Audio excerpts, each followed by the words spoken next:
Hello everyone watching. Welcome to a new video. Today I have something very interesting from the photography world and it is the Canon 5D Mark III. Now the reason I have this camera with me is because of course this is my camera and I think this is one of the best budget purchases you can make for a camera in 2024. So after 12 years from the release of this bad boy, here is the Canon 5D Mark III and here's the video. So now people who are well versed with the photography world, they know how good of a camera this is and what a legend this was back in the day.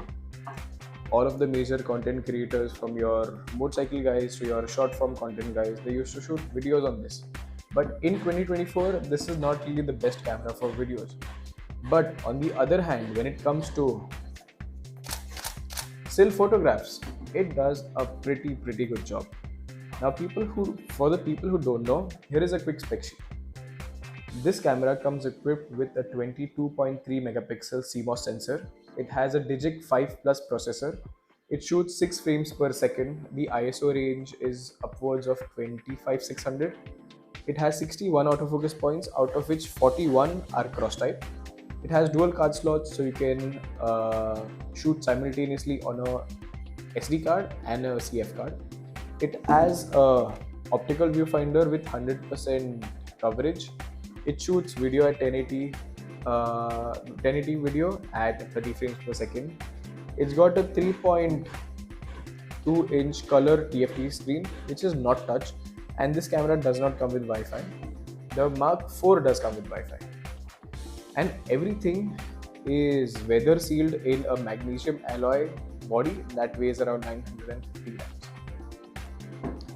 Now coming to the main point, why a DSLR in 2024? Well, the simple reason being, I think for this price range of around 40,000 rupees, still photographs are best captured in this camera. Because at the time of launch, this was costing around 2 lakhs to 2.2 lakhs depending on the configuration you buy. And this was a flagship back then.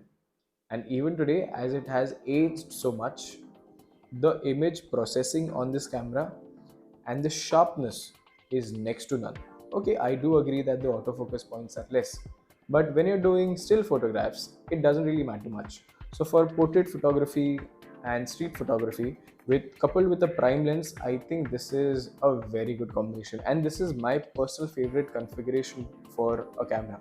A full frame sensor with a 50 prime lens, I think gives the most realistic pictures in terms when you compare it to your naked eye. If you're seeing something with your eyes, what is created with this configuration is the closest to what you see with your eye. If I'm looking at this scale model here, how it is seen from my eyes is exactly how it's going to come out on the screen of the camera. So that is my biggest reasoning. Now in the 40,000, 50,000 price range, there are various offerings from various companies. There is the Sony ZV-E10, there is the Nikon Z30, there is an offering from Canon as well, R100. There are a couple of action cameras which are pretty good. There is the Pocket 3, there is the Insta360 Ace Pro, there are a couple of offerings from DJI as well, and there are the GoPro of the world. But these are best, I think, for videos. If you are looking to get into content creation for Instagram or YouTube or any of the similar format fields, I think what I mentioned now, from Sony's to the Insta360s, that is the choice to go. But if you are a purist, if you're a hobbyist who is just looking to take the camera out once a month, twice a month, and take pictures at random things, and if you're looking to do photography just as a hobby, I think for the price point, this is one of the best cameras you can buy. Because the image processing and the sharpness on this camera is pretty good. Now let me tell you the difference between if you're looking to purchase a camera like this, it's very important to know what the other offerings are too. Let me tell you the difference between an action camera, a point and shoot camera, interchangeable lens camera, a mirrorless camera, and a DSLR. So to sum it up very quick, I think in today's day and age, the 50,000 price range for video shooting, you should go with an action camera because most action cameras these days have everything inbuilt. They have a gimbal, they have optical image stabilizations, they have great audios, uh, and they have great color processing as well. But if you're seriously into videos, I think you should get a mirrorless camera or an interchangeable lens camera because it offers you more features, it is lighter in weight, and it has very good autofocusing technology, which this doesn't have.